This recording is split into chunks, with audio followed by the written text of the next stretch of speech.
ฮัลโหลฮัลโหลอ้ายวันศุกร์นี่ไอ้วางบ่คันวางมาดินเทื่อนน้องเลยบ่คือว่าน้องต้องขอโทษน้ำอ้ายได้เด้อน้องสิแต่งดองแล้วคันอ้ายวางก็แวะมาดินนำเด้อ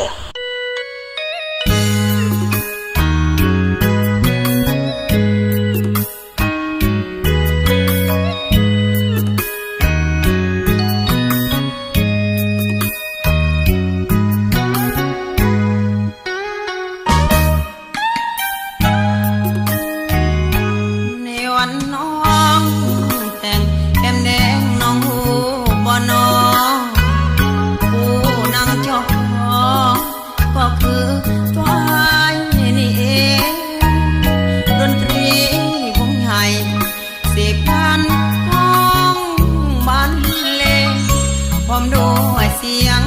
เพลงอวยพรแก่คู่วิวาคืนนี้อายเศร้าแต่เจ้าเป็นสุขกระเป๋ามันเผาความเอากับปวดแก้วสุรานั่งกินเหล้าขา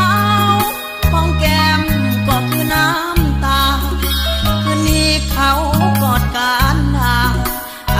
กอดสุราล้างใจ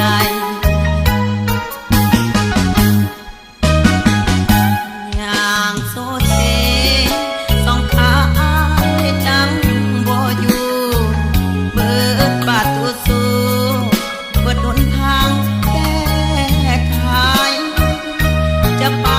อ่อนวอนมันก็สวยเกินไปได้แต่มองหายพอนอ